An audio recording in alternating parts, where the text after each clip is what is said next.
A graça e a paz de Cristo aos amados irmãos. É um privilégio estar, de certa forma, mais uma vez com os irmãos, estudando e meditando na Palavra de Deus em coisas tão importantes e essenciais para nosso crescimento cristão. Os irmãos devem estar percebendo que a iluminação aqui no quarto está um pouco estranha, né, para um horário tão tarde assim do dia, como se o sol ainda estivesse batendo na casa do pastor. Bem, meus amados, na verdade, ele neste exato momento ainda estava. Porque o que fiz hoje foi gravar o nosso estudo no final da tarde e disponibilizar o estudo gravado agora para os irmãos no horário de nossa transmissão, como era de costume. E decidi fazer isto hoje porque, infelizmente, minha internet ela tem falhado muito nestes dias. Os irmãos que acompanharam as transmissões repararam nisto. E depois que meu computador passou no técnico, algumas configurações também foram perdidas. E por causa disso, na última semana, não teve imagem na transmissão feita no YouTube.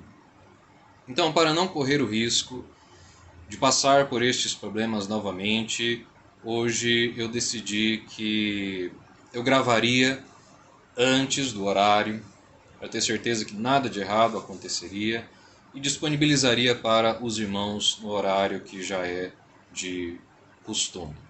Nós não teremos hoje, infelizmente, os comentários ao vivo, mas há ainda os comentários do vídeo do canal aqui embaixo.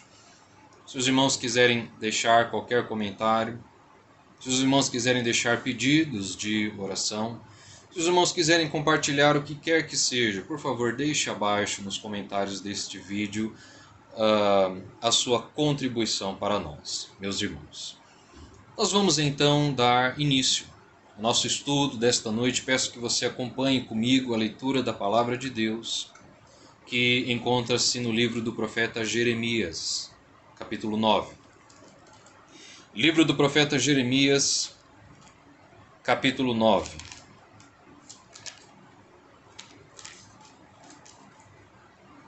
Nós vamos ler os versos 23 e 24.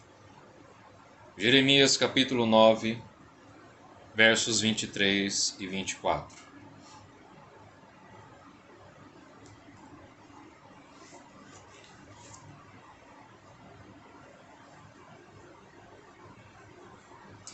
Livro do profeta Jeremias, capítulo 9, versos 23 a 24, nos dizem assim: Assim diz o Senhor, não se glorie o sábio na sua sabedoria, nem o forte na sua força, nem o rico nas suas riquezas.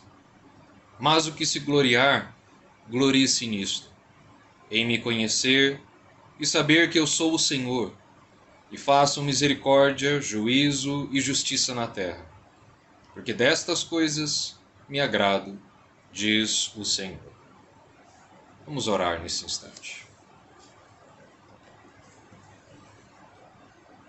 Santo e eterno Deus, cada um de nós, ó Pai, unidos num só Espírito, neste momento, assistindo a esta transmissão que foi gravada para a honra e glória do Teu nome, para a ministração da Tua palavra ao Teu povo. Deus Pai, nós nos elevamos a Ti em oração, suplicando a Tua bênção sobre a vida de cada um de nós. Deus, nós carecemos de Ti, nós carecemos do Teu amor, nós dependemos inteiramente do Senhor. Tudo aquilo que nós temos e somos vem de Ti, e nós queremos ser cada dia mais gratos a Ti por isto. Ó Pai amado, nos ensina a termos um coração de amor e de gratidão pelo Senhor. Ensina-nos a demonstrarmos a nossa gratidão ao próximo, aos nossos irmãos. Ensina-nos, ó Pai, a demonstrarmos a nossa gratidão sendo fiéis a Ti e guardando em nosso coração a Tua palavra, guardando a Tua lei, procurando não nos desviarmos dela, nem para a direita, nem para a esquerda, mas fazendo a Tua vontade, reconhecendo, ó Pai, que tudo o que nós somos e temos nós devemos a Ti e queremos viver uma vida santa ao Senhor por causa disto. Deus e Pai, te agradecemos por este dia que passou, pela tarde maravilhosa que o Senhor deu a cada um dos teus filhos. E se não foi uma tarde tão boa, se houve dor, sofrimento, se houve falhas e imperfeições, se houve frustrações em nosso dia hoje, consola-nos, ó Deus, em nome de Jesus. Derrama o teu Espírito sobre a nossa vida, para que ele venha tirar o desconforto de nosso peito, enxugar a nossa lágrima, nos fazer enxergar a realidade do nosso pecado e de como somos devedores a Ti e buscarmos o Teu perdão. Pedimos, ó Pai, perdão pela nossa fraqueza, perdão pelas nossas faltas, a fim de que o Senhor venha espiritualmente suprir as nossas carências e nos levantar em nosso momento de queda. Abençoa-nos. Ó Pai Santo, livra-nos do mal. Ensina-nos a Tua palavra e nos ajuda a perseverarmos na obediência à Tua vontade. Fica com o Teu povo, onde quer que o Teu povo esteja, onde quer que as famílias do Teu povo estejam assistindo neste momento, que o Senhor, ó Deus, esteja aplicando a palavra que será lida e ministrada agora, neste momento do dia, para a honra e glória do Teu nome e para a edificação dos Teus filhos e filhas tão amados e queridos por Ti. É em nome de Cristo Jesus que nós oramos e já lhe agradecemos, hoje e para sempre. Amém.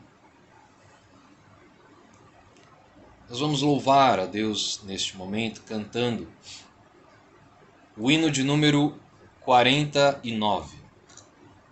Hino de número 49.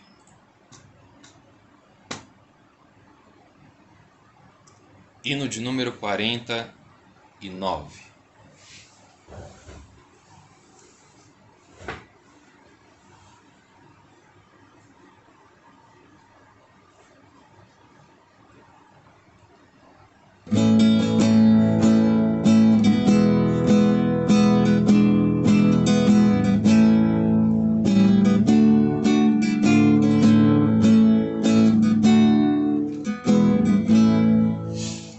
Vencendo, muito vitorioso, Cristo Jesus, o Senhor, é soberano, chefe bendito, em tudo ele é vencedor, Rei do Supremo, guiando com seu imenso poder, todos avante, pois crentes, todos lutar e vencer. Não é dos fortes a vitória, nem dos que correm melhor, mas dos fiéis e sinceros que seguem junto ao Senhor. Sempre vencendo, muito vitorioso, Cristo Jesus, o Senhor.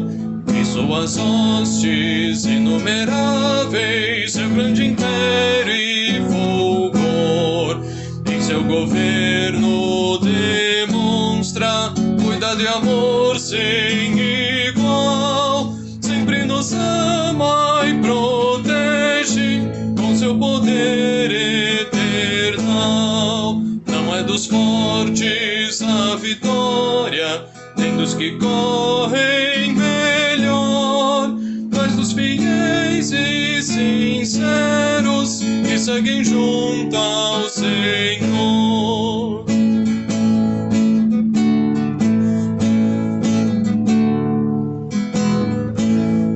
Sempre vencendo, muito vitorioso, Cristo Jesus, o Senhor. Reis e vassalos, servos e chefes querem também seu favor. Senhor, desejo e te imploro,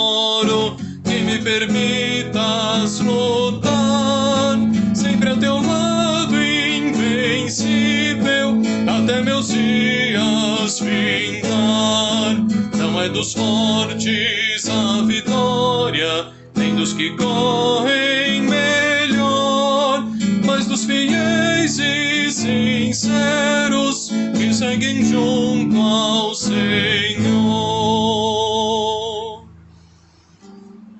Amém.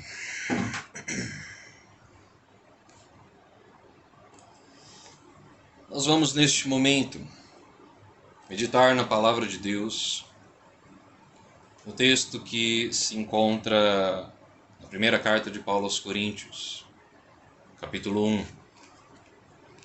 Convido a você, meu irmão, minha irmã, que abra comigo sua Bíblia e acompanhe esta leitura. 1 Coríntios, capítulo 1. Nós vamos ler do verso 26 ao verso 31. Primeira carta de Paulo aos Coríntios, capítulo 1, capítulo 1. Nós faremos a leitura do verso 26 até o verso de número 31.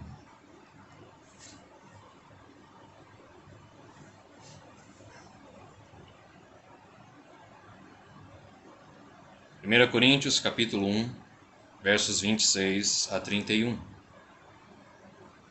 E a palavra de Deus nos diz assim: Irmãos, reparai, pois, na vossa vocação, visto que não foram chamados muitos sábios segundo a carne, nem muitos poderosos, nem muitos de nobre nascimento.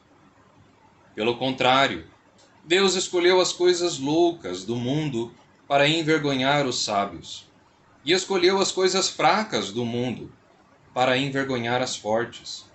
E Deus escolheu as coisas humildes do mundo e as desprezadas e aquelas que não são, para reduzir a nada as que são, a fim de que ninguém se vanglorie na presença de Deus. Mas vós sois dele, em Cristo Jesus, o qual se nos tornou da parte de Deus sabedoria e justiça e santificação e redenção, para que, como está escrito, aquele que se gloria, glorie-se no Senhor. Nosso Deus e Pai, nós te pedimos neste momento que o Teu Espírito Santo venha aplicar esta palavra em nosso coração. Que o Senhor abra nossos olhos e o nosso coração, nossos ouvidos, para ouvirmos a Tua palavra, para vermos a Tua mão sobre a nossa vida, para reconhecermos o Teu poder e glória e amarmos ao Senhor mais do que todas as coisas. Ensina-nos a amar-te sempre. Ensina-nos a amarmos ao próximo. Ensina-nos mais e mais de Cristo, mais do seu amor, para que com Ele possamos aprender o que é amar de verdade e o que é obedecer também de verdade a Tua lei, que é boa, santa e perfeita. É em nome de Jesus que nós oramos e agradecemos. Amém.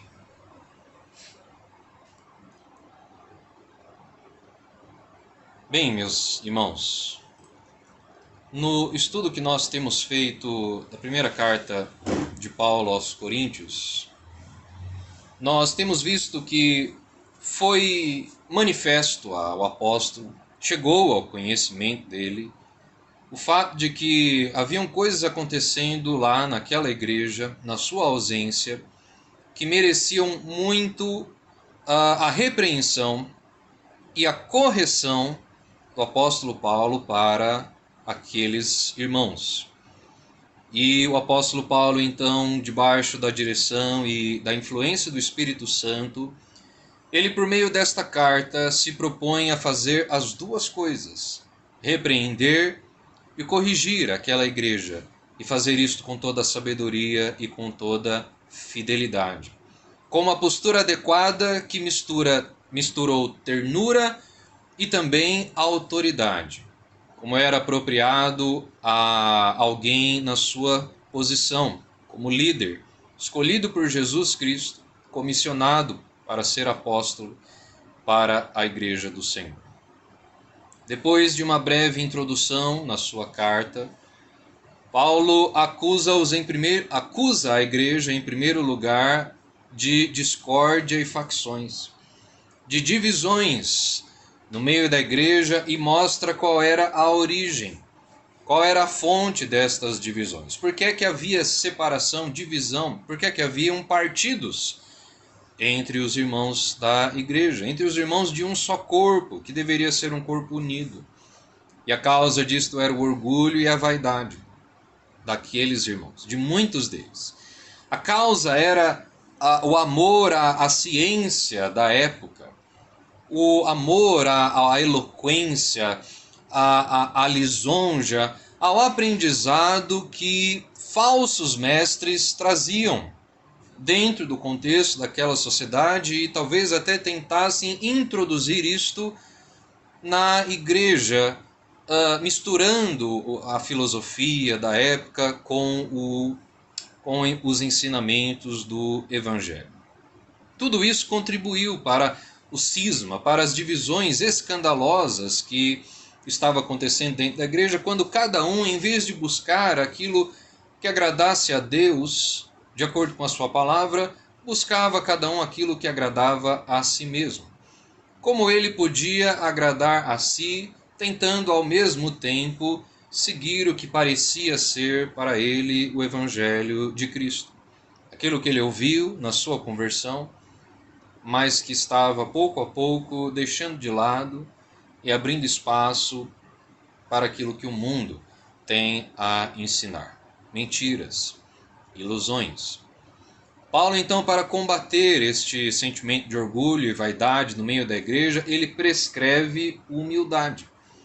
Ele procura ensinar submissão à instrução divina, o ensino de Deus, por meio de seu Espírito, que é dado à igreja tanto por revelação externa, ou seja, a palavra de Deus, tanto quanto por iluminação interna, quando o próprio Espírito, viva e eficazmente, utiliza as Escrituras para nos ensinar, de modo pessoal. E Paulo então diz que isto era o remédio para os males que estavam acontecendo em meio à igreja, para a divisão que havia entre eles. O remédio para divisões dentro da igreja é ouvir, acatar e obedecer a palavra de Deus. Paulo, ele não usou palavras de sabedoria enquanto esteve entre aqueles irmãos. Isto é algo que ele faz questão de destacar nesta carta, né? De destacar nesta sua carta. E o que quer dizer Paulo não ter usado palavras de sabedoria? Quer dizer que Paulo evitou o floreio da oratória, Paulo evitou um discurso que busca engajar, busca alcançar as pessoas pela sua beleza e não pelo seu conteúdo, por palavras de impacto e não pela verdade que procura se passar às pessoas por meio do discurso. Paulo evitou linguagem filosófica, Paulo evitou se adequar aos padrões que aquela sociedade estava já acostumada a lidar, com os padrões da filosofia grega, com os padrões daquilo que as pessoas gostavam de ouvir. Paulo evitou palavras atrativas, Paulo evitou palavras de impacto, que chamam a atenção, mas que nem sempre dizem alguma coisa, só chamam a atenção. Paulo evitou tudo isso e pregou de uma forma mais simples possível, de uma forma tranquila, de uma forma esclarecida, para que o sucesso da pregação não fosse atribuído à sua forma ou à arte da pregação, mas que o seu sucesso fosse atribuído à essência da verdade do Evangelho de Cristo, que é suficiente. Aquilo que Jesus tem para nos falar por meio de sua própria vida, por meio dele mesmo e de seu sacrifício, e também por meio de seus ensinamentos, tudo isso é mais do que necessário para nos preencher totalmente a alma. Não precisa de nenhum atrativo, não precisa de nenhum acréscimo, Não precisa do nosso dedinho, da nossa mãozinha humana ali tentando ajudar Jesus, dizendo: Senhor, a época de se falar só de pecado, pecado e depravação já passou. Isso não chama mais a atenção das pessoas. As pessoas hoje, elas querem algo mais atraente. Então a gente precisa mudar um pouco a mensagem, senão as pessoas não vão vir à igreja. E Deus não nos dá autoridade nenhuma para fazermos isto, nem nos diz que precisamos. Nós não precisamos. Desde sempre, a mesma mensagem do Evangelho é o que tem salvo pessoas da morte. A pregação simples de um Cristo crucificado por nós, mas que ressuscitou também por nós e voltará um dia dos céus para nos levar à presença de Deus. Esta pregação, ela é mais poderosa do que toda a oratória e toda a filosofia do mundo que habita nas trevas. E para enfatizar ainda mais isto, Paulo, nos versos do texto que nós acabamos de ler, ele evoca, ele traz à luz, ele chama a atenção a própria experiência da igreja, dos irmãos. Tudo isso pode ser provado na nossa própria experiência de conversão. Tudo isso que Paulo diz àquela igreja, ele está dizendo para nós também. E as divisões que ocorrem dentro das igrejas de hoje, divisões que também afloram por causa do orgulho e da vaidade do coração humano, de pessoas que se acham superiores na sua opinião, que associam o evangelho com ideias mundanas e acham que isso enriquece o seu conhecimento, lhe torna mais acadêmico e por isso superior àqueles irmãos mais simples da igreja. Tudo isto é vaidade, tudo isto é tolice. E Paulo mostra isso nos fazendo olhar para a nossa própria experiência de vida cristã. No verso 26 ele diz assim: Irmãos, reparai, pois, na vossa vocação, visto que não foram chamados muitos sábios, segundo a carne, nem muitos poderosos, nem muitos de nobre nascimento. Pelo contrário, Deus escolheu as coisas loucas do mundo. Quando o Evangelho de Jesus, quando a mensagem de esperança em Cristo alcançou a vida daquelas pessoas antes delas serem membros da igreja, a maioria deles não eram ricos, não eram sábios, nem eram poderosos, nem eram considerados muita coisa aos olhos da sociedade. A própria sociedade havia marginalizado estas pessoas por causa de suas fraquezas, porque à vista dos homens, estas pessoas não tinham nada que fosse acrescentar. E assim são os relacionamentos humanos, longe do Senhor, longe do amor de Cristo, são relacionamentos de interesse. Quando você não tem nada que vá acrescentar à vida do outro, o outro não se interessará por você. Então você será uma pessoa marginalizada, você será uma pessoa deixada de lado. Pois é justamente na vida destas pessoas que o Evangelho tende a ter maior eficácia. Porque são pessoas que já abriram mão de sua esperança nesta vida, porque os seus o abandonaram. Este mundo já lhes abandonou e eles não têm mais quem interceda por eles. Eles não têm mais no que confiar, praticamente. E então eles têm o seu coração aberto para a esperança que é trazida pela mensagem do Evangelho. Não quer dizer, porém, que o Evangelho também não seja eficaz para converter as pessoas ricas do mundo, ou as pessoas poderosas deste mundo, ou as pessoas consideradas também sábias. Mas estas, infelizmente, são raras quando isto acontece. A tendência é que, na verdade, as pessoas mais humildes sejam alcançadas pelo Evangelho, e inclusive é a ordem né, em que as coisas acontecem.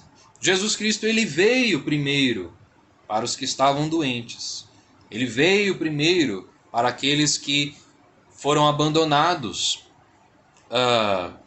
pelo mundo, para que através deles, aqueles orgulhosos do mundo, porventura viessem a reconhecer o seu mau caminho, se humilhar na presença de Deus e aceitarem também a sua condição de pobreza espiritual. O problema é que agora, depois da conversão daquelas pessoas, quando eles foram elevados a um patamar mais tranquilo, mais seguro, mais confortável por causa de sua fé, eles começaram a chamar a atenção das outras pessoas. E talvez começaram até a chamar a atenção de homens que gostavam de receber honras, gostavam de parecer importantes, e que depois que Paulo saiu da cidade, aproveitaram o vácuo de poder, vamos dizer assim, para tentar persuadir as pessoas de suas vãs doutrinas. Como aconteceu também na igreja da Galácia. E a igreja estava se deixando facilmente levar. A igreja estava se deixando levar pelos atrativos do mundo. Pelos atrativos do mundo que um dia os desprezava. Que estavam desprezados ainda em trevas, mas que quando brilhou sobre eles a luz de Cristo, Satanás, incomodado com isto, começou então a agir ativamente na vida daquelas pessoas para atraí-las de novo para fora da igreja, para misturar o conhecimento do evangelho com o conhecimento ímpio, pagão, que para o diabo é suficiente. Porque qualquer conhecimento hostil a Deus, hostil à palavra, qualquer coisa errada, qualquer heresia que nós permitemos entrar dentro do nosso culto pessoal e também do nosso culto público a Deus já é suficiente para que todo este culto seja rejeitado pelo Senhor. Assim, a igreja estava agindo como adolescentes, sem maturidade e sem gratidão a Deus. Como é que o adolescente age? O adolescente, ele é aquela pessoa que durante toda a sua infância foi amado por sua família. Mas aí ele sai de casa um dia, ele vai para a escola, ou então, na época que ele vai para a faculdade, ele começa a encontrar um novo mundo. Um mundo interessante, um mundo chamativo, onde as pessoas se vestem de um jeito diferente, ouvem músicas diferentes, se tratam de uma forma diferente, e tudo isso começa a brilhar no olho daquele adolescente. E para estas pessoas, regras não se encaixam no seu estilo de vida. Os adolescentes, os jovens do mundo atual, são pessoas que gostam de viver livremente, ditar as suas próprias regras. E se o adolescente quiser ter este mesmo estilo de vida também, ele tem que abrir mão do seu estilo de vida anterior.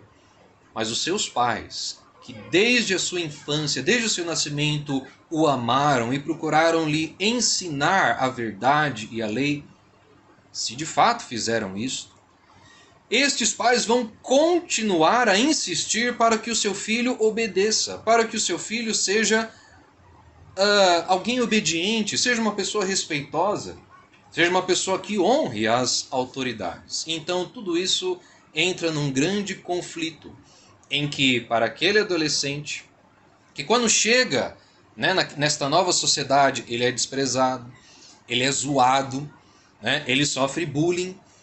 E se ele quiser deixar de passar por tudo isso, ele tem que entrar e surfar na onda do momento. Ele tem que zoar também. Ele tem que fazer parte do grupo da bagunça. Ele tem que se vestir como os demais para não ser tratado como alguém diferente. Portanto, ele ama mais aqueles que o desprezam e despreza aqueles que desde a sua infância o amaram. É assim que age um adolescente, de forma tola, de forma, com perdão da expressão, estúpida. alguém que dá um tiro no próprio pé e não sabe valorizar princípios de fidelidade, princípios de honra, não sabe reconhecer de onde vem, de fato, o amor que sustenta a vida deles emocionalmente. Eles acham que é o mundo quem os ama, seus amigos são quem os amam, e seus pais o detestam porque vivem impondo limites sobre a vida dele. Mas lá na frente, a vida, o tempo, dá conta de mostrar quem de fato o amava de verdade. Mas às vezes é tarde. E às vezes os pais não estão mais lá para que aquele adolescente que agora se tornou adulto agradeça pela vida que seus pais tentaram lhe dar, mas que ele desprezou. Assim nós também agimos com Deus. Quando somos sustentados por Deus na nossa infância espiritual, e quando começamos a nos tornar adultos, quando começamos a aprender alguma coisa, a enxergar as coisas como são, nós queremos nos encher de nós mesmos e dizer: ok, agora eu já posso andar com as próprias pernas, agora eu já sei bastante, agora eu estou numa condição confortável, acho que não preciso de Deus. E na verdade, tem me incomodado muito algumas coisas que Deus tem pedido de mim, porque eu tenho olhado por este lado aqui e tem algumas coisas do mundo que são atrativas, que eu acho que podem se encaixar no meu estilo de vida cristão, mesmo que pareça que Deus não concorde muito com isso. Eu acho que no fundo eu não devo tanto assim a Deus para querer ser um radical na minha forma de cultuá-lo, adorá-lo e obedecer à risca tudo que ele tem para me ensinar. Pode ser que você não se veja dizendo estas palavras, mas o seu coração diz. O seu coração pensa exatamente assim, muitas vezes, e você nem percebe, porque você tem permitido que o seu coração se endureça à voz do Espírito Santo. E você peca, porque no fundo do seu coração você quer dizer a Deus: eu não devo nada a você. Eu já cheguei aqui, para mim já está bom, você pode me deixar em paz. E logo depois você vai estar orando a Deus: Senhor, me ajude, me abençoe, quando as coisas começam a apertar. É este o tipo de hipocrisia que não deve existir no coração do crente, que não deve existir dentro da igreja. E é contra isto, contra esta hipocrisia que vem pelo orgulho e pela vaidade do coração humano, é isto que Paulo está combatendo. Veja, ele continua dizendo: por que razão Deus nos escolheu no momento pior de nossa vida? Deus escolheu as coisas loucas do mundo, Deus escolheu as coisas humilhadas, Deus escolheu as coisas desprezadas. E por quê? Verso 27 diz: para envergonhar os sábios. E escolheu as coisas fracas do mundo para envergonhar as fortes. E Deus escolheu as coisas humildes do mundo e as desprezadas e aquelas que não são, para reduzir a nada as que são. Nós dissemos em um dos estudos passados sobre este livro que a natureza de Deus, a obra criada de suas mãos, ela tem poder suficiente para mostrar à humanidade quem de fato Deus é. E embora a natureza tenha este poder, o ser humano não tem mais o poder de reconhecer a Deus através da natureza, de reconhecer a Deus através de suas obras que demonstram toda a sua sabedoria ao extremo. Pelo contrário, o que os seres humanos fazem é pegar esta prova, o fruto da sabedoria perfeita de Deus ao criar todas as coisas e atribuir a outros. Dizer: olha, isso aqui é obra da mãe natureza. Ou então: olha só como a ciência é bela, como todas as coisas foram criadas pelo acaso, por uma explosão no universo há bilhões de anos atrás. E não é à toa que Deus se ofenderia com isto, não é? Você provavelmente se ofenderia se você fizesse algo bonito, algo belo, algo extraordinário, e as pessoas começassem a ver aquilo e atribuíssem a sua autoria a outro, a uma pessoa que não teve nada a ver com isso. Às vezes até para uma pessoa que nem existem, nem existe, preferem dar crédito a um ser não existente, como a mãe natureza, do que a reconhecer que de fato Deus é merecedor de toda a honra e glória por aquilo que ele fez.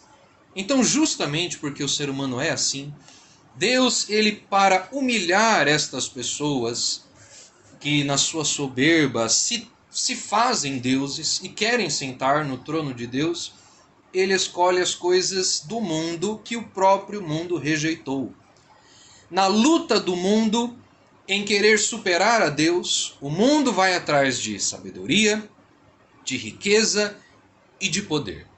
Coisas que vaidosamente, ilusoriamente, as pessoas colocam dentro da cabeça e dentro do seu coração carnal como forma de esperança de um futuro melhor, de um destino nas suas próprias mãos.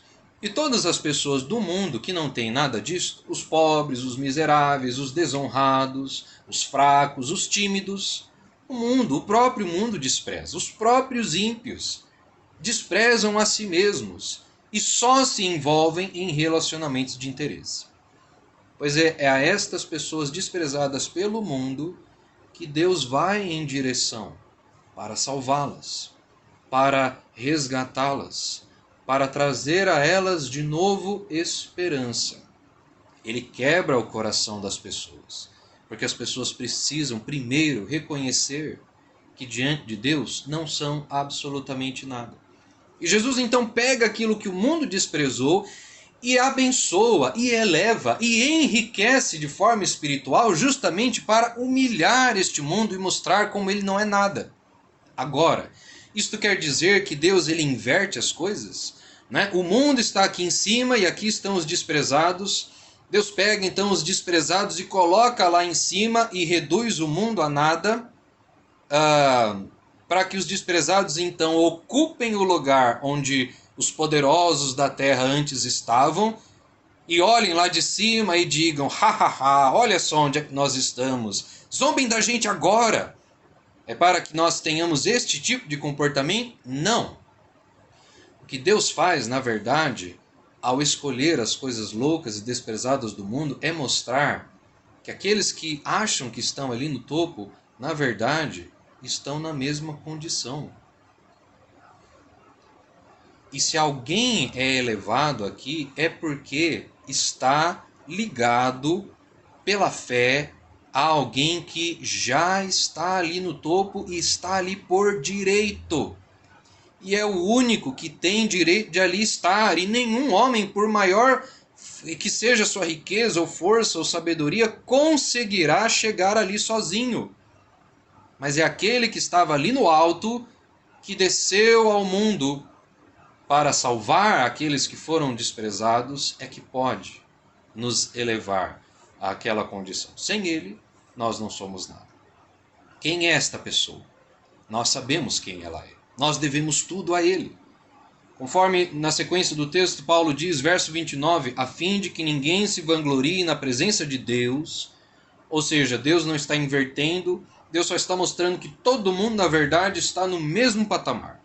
Todos são farinha do mesmo saco. E aqueles que acham que são alguma coisa, na verdade são piores do que aqueles que eles mesmos desprezaram, mas que Deus vai resgatar por sua misericórdia, e eles podem ser resgatados também, se abandonarem a sua vaidade, o seu ego, o seu orgulho, e se arrependerem e reconhecerem que diante de Deus, Deus Santo, Deus Todo-Poderoso, nós estamos no lixo da obra criada, do universo criado. Nós estamos na lama, nós estamos na sarjeta. Nós abandonamos o brilho da imagem e semelhança de Deus que Ele colocou em nós. Nós corrompemos isto por causa de nosso pecado. E aos olhos de Deus não valemos mais nada. Nossas obras não valem de nada. Não podemos fazer por nós mesmos absolutamente nada. E só merecemos a ira e a condenação justa de Deus, que nos levaria à morte eterna, se não fosse pela graça e misericórdia de Deus, revelada naquele que tem todo direito e que veio ao mundo para nos salvar. Verso 30 e 31, Paulo diz: mas vós sois dele, em Cristo Jesus, o qual se nos tornou, da parte de Deus, sabedoria e justiça e santificação e redenção, para que, como está escrito, aquele que se gloria, glorie-se no Senhor. Nós temos tanta vontade de nos gabarmos de alguma coisa. Nós temos tanta vontade de termos uma moeda de troca social que a gente possa levar nos nossos relacionamentos, que a gente possa levar nos círculos de relacionamentos que nós temos, para que a gente possa dizer através disso: olha como eu sou especial. Vocês têm que me dar valor. Vocês têm que me honrar. Porque eu sou um excelente trabalhador na minha área de atuação. Porque eu sou um grande estudioso. Porque eu sou uma pessoa extremamente piedosa e espiritual. Uma pessoa em cuja vida o poder de Deus tem se manifestado. Vocês têm que me valorizar porque eu sou uma pessoa cheia de habilidades, cheia de talentos. Vocês têm que me valorizar porque eu sou uma pessoa bonita. Olha só como eu sou bonito. E então as pessoas, elas acham que isso é que vai ajudá-las no seu trato com as demais. O mundo vai aceitá-las porque elas conseguiram algum atrativo do qual o mundo se agrada. E às vezes nós achamos que o evangelho vai ser aceito pelo mundo quando a gente começa a enchê-lo desses atrativos para que a gente chame a atenção do mundo para o evangelho, acreditando que milagrosamente ele depois vai abandonar todos os atrativos e só encontrar ali no meio de toda a bagunça e sujeira a pérola do evangelho de Cristo. E não é assim que funciona. Conforme nos diz a parábola lá do tesouro escondido e do vendedor de pérolas, você precisa abrir mão de tudo mais para que você consiga achar o tesouro. E quando nós achamos o tesouro, através dele e somente dele, nós recebemos todo o resto. Veja, quando nós abrimos mão de satisfazer a nós mesmos e ao mundo por meio desses atrativos, reconhecendo que nós não temos nada disso, e antes aceitamos a Cristo Jesus como nosso maior bem, aquilo que nós mais carecemos, e não sentimos por isso falta de absolutamente nada, como nos diz lá o Salmo 23, em Cristo Jesus nós recebemos sabedoria. Ele se torna nossa sabedoria, ele nos ensina, ele nos enriquece com o seu conhecimento, de forma que aqueles que buscam conhecimento na verdade de Deus se tornam mais sábios do que os anciãos, mais sábios do que os seus professores, conforme nos diz o salmista no Salmo 119. Jesus Cristo nos concede justiça. Nós não precisamos ter mais vergonha, não precisamos mais ter medo de estarmos na presença de Deus, de buscarmos a Deus em oração, porque Cristo Jesus é a nossa justiça. Ele nos concede santificação, para que, de novo, nós não sintamos culpa, não sintamos peso na nossa alma e na nossa consciência enquanto caminhamos neste mundo. Um peso que atrapalhe o nosso relacionamento com o trabalho, com as pessoas, especialmente com Deus. Mas esta santificação, ela vai nos elevando, nos purificando, nos melhorando cada dia mais em Cristo. E Ele é também a nossa redenção. Ele é a nossa salvação. Ele nos tirou do caminho da ira de Deus que estava vindo em nossa direção, mas que Ele se colocou entre nós e Ele, colocando a si mesmo então na nossa situação e morrendo a morte que nós merecíamos. Cristo Jesus é tudo isto por nós. Agora, o que você acha que acontece quando nós achamos que a bênção de Deus já é garantida e nós ficamos só com a sabedoria, com a justiça, com a santificação, com a redenção e deixamos Cristo de lado? Deixamos a sua lei de lado. Deixamos a obediência, o amor, o cumprimento daquilo que Ele nos ensinou de lado. Ora, quando você abandona a fonte de águas vivas, você perde também estas águas. Você se faz de tolo, você dá um tiro no próprio pé, você age como aquele adolescente que achou que encontrou o seu prazer na vida, no mundo, nos amigos, e está abandonando a sua família, seu pai, sua mãe, que o amaram e fizeram dele quem ele é. Lhe sustentaram até aquele momento de sua vida. Ele está, portanto, agindo de forma totalmente ingrata, como nós fazemos muitas vezes com Deus. Continuando a pecar, desconsiderando o amor de Deus por nós, desconsiderando a voz do Espírito Santo em nosso coração, nos dizendo: não faça isso, não haja assim, não se ensoberbeça, se humilhe, reconheça que as pessoas são importantes mais do que você. Para você é importante aos olhos de Deus, mas Deus já está cuidando de você e Ele te chama para que você cuide das pessoas. Não queira cuidar de si mesmo. Não queira que as pessoas aceitem a você, mas queira ser aceito por Deus. Por isso Paulo cita, o texto de Jeremias capítulo 9, verso 24, o texto que nós lemos no começo. Aquele que se gloria, glorie-se no Senhor. Se você quer se alegrar por alguma coisa que você tem, não se alegre dentro do seu coração pela sua beleza, ou pelas suas conquistas, ou pela família que você tem, pelos filhos que você criou, pela esposa que você conquistou, com a sua paquera, ou com o marido que você conquistou. Não se alegre com estas coisas. Mas lembre-se de onde elas vieram. Quem foi que deu tudo isso para você? Em quem você desfruta estas coisas? Ligado a quem tudo isto vem a você? É ligado a Cristo. Por isso, se alegre em conhecê-lo. Se alegre no fato de que um dia Ele se revelou a você. Ele veio a você num momento da sua vida em que você era desprezado, humilhado, rejeitado por este mundo. Por isso, agora que você está esposado com Cristo, que você tem uma aliança com Ele, não deixe que o mundo, ao olhar para essa aliança, fique cobiçando você e querendo te atrair de novo para a perdição.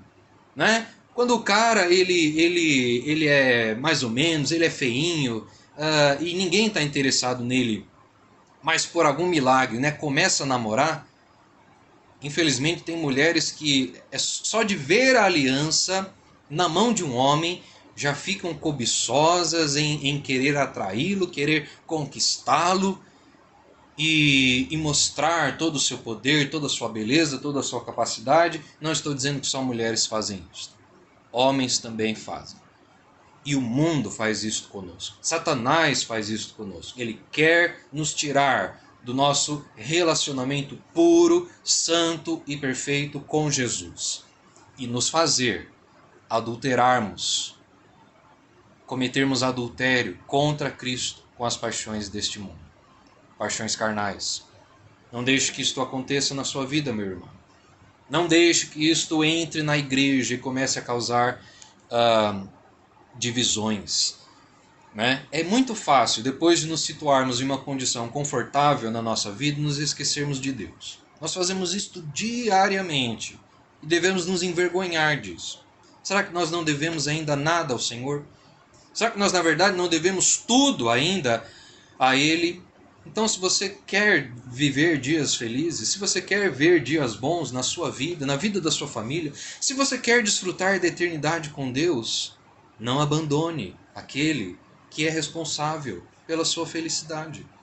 Não abandone, não chute a cabeça do pai que lhe levantou nos seus ombros. Não cuspa no prato que você comeu. Não dê um tiro no seu próprio pé.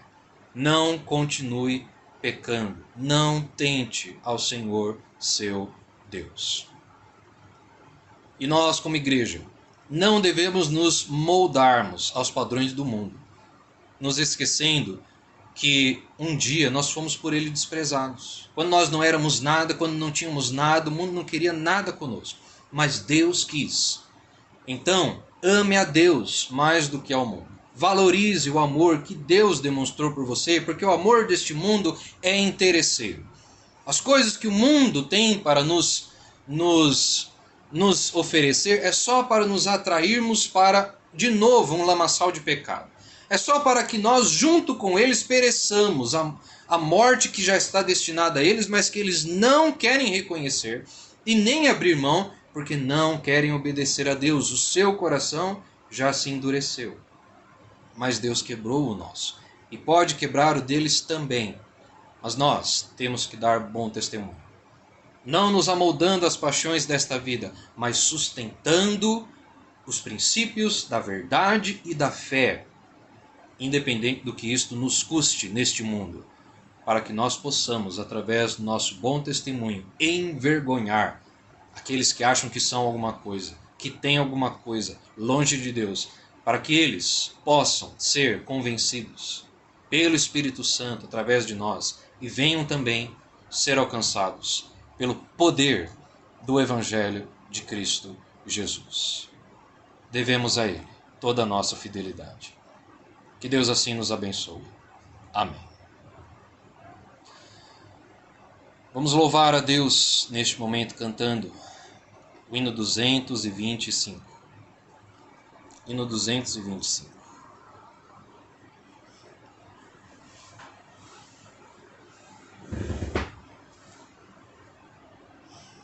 Louvemos a Deus cantando o hino 225.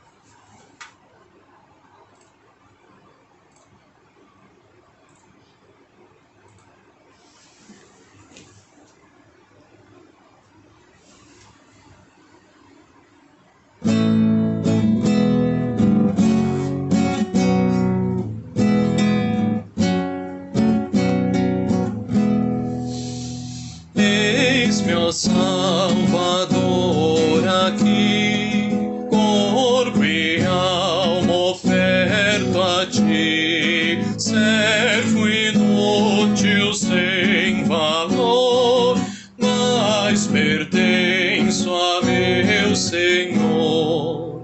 Fraco em nobre no pensar, muito propenso a tropeçar.